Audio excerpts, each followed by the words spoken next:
नमस्कार।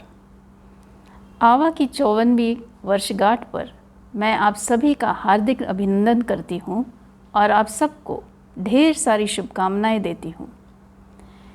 इस शुभ अवसर पर मैं उन सभी पूर्व आवा अध्यक्षाओं एवं कार्यकर्ताओं को याद करती हूँ जिन्होंने इस संस्था को 5 दशकों से बहुत ही सुचारू रूप से चलाया और भारतीय सेना के लिए एक विश्वसनीय आधार स्तंभ का निर्माण किया। आवा अपने मोटो आशा, आस्था और विश्वास की ओर हमेशा प्रतिबद्ध रही है और आज भी है। कोविड-19 ने हमारी दुनिया ही बदल डाली है। इसने हमारी रोज़मर्रा की ज़िंदगी पर बहुत प्रभाव डाला है। हमें काम करने के नए नए तरीके ढूंढने, सीखने और अपनाने पर मजबूर किया है। यातायात, खरीदारी, मनोरंजन और स्वास्थ्य सेवा के अलावा इसका सबसे बड़ा प्रभाव बच्चों की पढ़ाई पर पड़ा है। मैं जानती हूँ कि आज हमारे प्रत्येक सैनिक परिवार कई समस्याओं का बहुत बहादुरी से सामना कर रहा है। आवा इन समस्याओं के प्रति जागरूक है और आवा कार्यकर्ता सभी मिलिट्री स्टेशंस में मदद का हाथ बढ़ा रहे हैं। जून के महीने में हम एक बहुत ही दुखद घटना से गुजरे हैं। गलवान में एनिमी एक्शन के दौरान हमने अपने बहादुर जवानों को खो दिया। इससे हम सभी को एक गहरा सदमा पहुंचा है। इन वीर जवानों की बहादुरी और त्याग पर हम सबको और पूरे देश को गर्व है। ईश्वर उनकी आत्मा को शांति और उनके परिजनों को शक्ति प्रदान करें। मैं आश्वासन देती हूँ कि आवा हमेशा उनके दुख दर्द में शामिल रहेगी। इस साल मुझे खेद है कि कोविड की पाबंदियों के चलते हम अपनी वीर बहनों को आवा दिवस के उपलक्ष्य में दिल्ली या अन्य कमांड स्टेशंस पे आमंत्रित नहीं कर पाए। लेकिन दिल से आवा आपके साथ है, आपकी समस्याओं के प्रति संवेदनशील है और उन्हें सुलझाने में कार्यरत है। बहनों, अगर हम ठान लें तो हम सैनिक पत्नियां क्या कुछ नहीं कर सकती। अगर आप गौर से अपने आसपास देखें तो आप पाएंगे कि हम में से कई प्रोफेशनल्स हैं। Doctors, engineers, IT, accounts, banking, law, teaching और जर्नलिज्म के क्षेत्र में कार्यरत हैं। कई हैं जो अपने कला गुणों का बखूबी इस्तेमाल करते हुए beauty, art, designing, music, dance, fitness, creative writing में अपनी पहचान बना रही हैं। कुछ ऐसी भी हैं जो अपना बिजनेस चला रही हैं। तो क्यों ना हम सब मिलकर एक ऐसे प्लेटफॉर्म पर जुड़ जाएं जहां से हम एक दूसरे का काम जान सकें, सराह सकें और एक दूसरे को प्रोत्साहित करते हुए मिलकर आगे बढ़ें। कुछ इसी सोच से बनाई गई है यह नई आवा वेबसाइट। यह आवा वेबसाइट एक डायनामिक वेबसाइट है। यह आपके सुझावों को मद्देनज़र रखते हुए बनाई गई है। जैसे जैसे आपका रिस्पॉन्स मिलेगा वैसे हम इस साइट को और रेलेवेंट, इंटरेस्टिंग और यूज़र फ्रेंडली बनाते जाएंगे। आगे चलकर मैं इसे फेसबुक से जोड़ने का और इसे हिंदी में उपलब्ध कराने का भी प्रयास करूंगी। यह वेबसाइट आप अपने मोबाइल पर भी देख सकते हैं। आज मैं हर एक सैनिक पत्नी को इस वेबसाइट के माध्यम से आवा की गतिविधियों को जानने और इसमें सक्रिय रूप से भागीदार बनने के लिए आमंत्रित करती हूँ। इस बार आवा ने एक और पहल की है। आवा मैगज़ीन अवनी अब अवनी के नाम से डिजिटल रूप में आवा वेबसाइट पर उपलब्ध है। यह वार्षिक मैगज़ीन बहुत ही मेहनत और लगन के साथ प्रकाशित की जाती है। मैं सभी बहनों से विनती करती हूँ कि इस मैगज़ीन को ज़रूर पढ़ें। इसमें आपको अपने रुचि अनुसार कुछ न कुछ ज़रूर मिलेगा। जैसा मैंने पहले कहा था, कोविड-19 ने हमारी स्वास्थ्य सेवाओं पर भी असर डाला है। कोविड-19 की सावधानियां तथा मेडिकल स्टाफ की व्यस्तता को देखते हुए हेडक्वार्टर IDS ने टेलीमेडिसिन हेल्थ केयर सर्विस की पहल की है। इसके ज़रिए हम छोटी मोटी बीमारियों के लिए फ़ोन या लैपटॉप से ही डॉक्टर से सलाह मशवरा कर सकते हैं। आवा के लिए यह एक अच्छी खबर है। अब हमारी फाफा में रहने वाली बहनों को हॉस्पिटल तक जाने की ज़रूरत नहीं पड़ेगी। हर फाफा कॉलोनी में हमारी अपनी ट्रेन्ड सेहत सखियाँ होंगी जो टेली कंसल्टेशन के लिए आपकी सहायता करेंगी।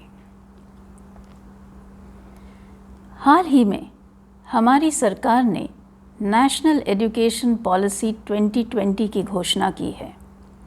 इससे हमारे एजुकेशन सिस्टम में कई मूलभूत बदलाव आने की संभावना है। हमारे APS और APPS स्कूलों को भी इस NEP के साथ कदम मिलाकर चलना होगा। इस NEP 2020 में बच्चों के फाउंडेशनल एजुकेशन को महत्व दिया गया है। फाउंडेशनल मतलब बच्चों की 3 साल से लेकर 8 साल तक, यानी कि नर्सरी से लेकर क्लास 2 तक। बहनों, अगर बच्चों की शिक्षा का फाउंडेशन सही होगा तभी तो उनकी स्कूली ज़िंदगी सफल और आनंददायी होगी। इस मामले को लेकर मैं अभिभावकों से एक प्रार्थना करना चाहती हूँ। अपने बच्चों की स्कूली शिक्षा को प्रारंभ करने में जल्दबाजी ना करें। 3 साल के बाद ही उसे फॉर्मल स्कूल में डालें और 6 साल से पहले उसे क्लास 1 में लाने की कोशिश ना करें। यह बच्चे के हित में नहीं है। इसी के साथ मैं आर्मी वेलफेयर एजुकेशन सोसाइटी, सभी APS और APPS प्रिंसिपल्स और लोकल मिलिट्री अथॉरिटीज़ से प्रार्थना करती हूँ कि वे फाउंडेशनल एजुकेशन पर गहराई से विचार करें और उसे मजबूत बनाने में कोई कसर ना छोड़ें।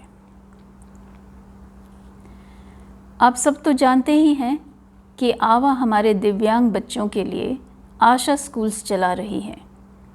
लेकिन ज़रा सोचिए, कितना अच्छा होता अगर ये बच्चे भी और बच्चों के साथ एक साधारण स्कूल में पढ़ पाते। इससे वे आगे जाके समाज के अभिन्न अंग बन पाते। आज हमारे APS और APPS स्कूलों में कुछ बच्चे हैं जो पढ़ने लिखने में किसी न किसी तकलीफ़ या लर्निंग डिफ़िकल्टी का सामना कर रहे हैं। ये बच्चे अपने को अलग थलग और उपेक्षित महसूस करते हैं। इन सब की मदद करके उनको सफलता की ओर ले जाने को ही इंक्लूसिव एजुकेशन कहते हैं। हमारी सरकार ने RPWD कानून बनाकर हर स्कूल का इंक्लूसिव होना अनिवार्य कर दिया है। मैं बहुत खुश हूँ कि हमारे AVIS ने ये बीड़ा उठाया है। 16 APS स्कूलों में यह प्रोजेक्ट शुरू हो चुका है। इसके लिए assessments, special educators, teacher training और शैक्षणिक सामग्री जुटाई जा रही है। आवा इंक्लूसिव एजुकेशन का समर्थन करती है और इसके लिए एक सेंसिटिव और सपोर्टिव वातावरण का निर्माण करने के लिए वचनबद्ध है। आज मैरिटल डिस्कॉर्ड हमारे बीच एक बढ़ती समस्या है। विवाह पूर्व जांच परख की कमी, दहेज की मांगे, बढ़ती आशा आकांक्षाएं, सब्र की कमी, विवाह बाह्य अनैतिक संबंध, माता पिताओं की बच्चों के मामले में ज़रूरत से ज़्यादा दखलंदाजी, यह सब इसके कारण है। आवा समय समय पर लेक्चर्स और मैरिटल काउंसलिंग का आयोजन करती आ रही है। इस क्लेश से पीड़ित सैनिक तथा सैनिक पत्नियों की तरफ मदद का हाथ बढ़ा रही हैं। लेकिन मैं यहाँ दर्ज करना चाहती हूँ कि इस तकलीफ़ का अंतिम फैसला आवा के हाथ में नहीं है। मैरिटल डिस्कॉर्ड के समाधान के लिए अंत में सिविल लॉ और सिविल कोर्ट का ही दरवाज़ा खटखटाना पड़ता है, यह हम सभी को ध्यान में रखना है। कई बार मैं देखती हूँ कि डॉक्यूमेंट्स के अभाव के कारण हम महिलाओं को बहुत सारी कठिनाइयों का सामना करना पड़ता है। हमारे दस्तावेज़ सही हैं कि नहीं, यह देखना यूनिट्स के साथ साथ हमारी भी जिम्मेदारी बनती है। Marriage and birth certificates, part 2 order, joint account, नामांकीकरण, डिपेंडेंट कार्ड, यह सब बहुत ज़रूरी है। मैं सभी यूनिट्स के कमांडिंग ऑफिसर्स, उनकी पत्नियों तथा सभी FWOs से विनती करती हूँ कि वे इस ईयर ऑफ NOK में डॉक्यूमेंटेशन की ओर विशेष ध्यान दें। साथ ही मैं सभी सैनिक और सैनिक पत्नियों को डॉक्यूमेंटेशन को लेकर जागरूक रहने की प्रार्थना करती हूँ। दोस्तों, आज की स्थिति में हम में से कोई महिला टेक्नोलॉजी के दायरे से बाहर नहीं है।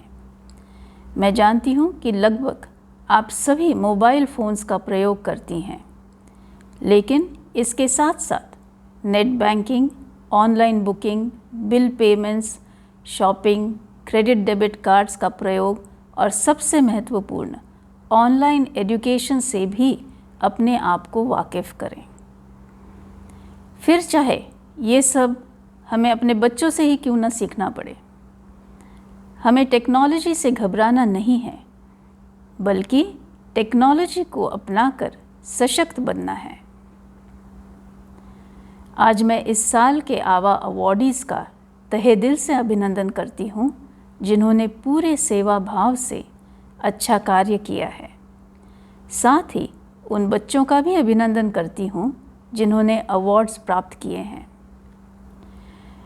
इस मंच से मैं उन सब प्रिंसिपल्स और टीचर्स की भी सराहना करती हूँ जिन्होंने बहुत ही अल्प समय में नए नए तरीकों को आत्मसात किया, बच्चों से संपर्क बनाए रखा और अपने अध्यापन को खंडित नहीं होने दिया। अंत में मैं फिर एक बार आवा दिवस के उपलक्ष्य में आप सबको हार्दिक बधाई देती हूँ और आप सबके सुखी और उज्जवल भविष्य की कामना करती हूँ। धन्यवाद। जय हिंद।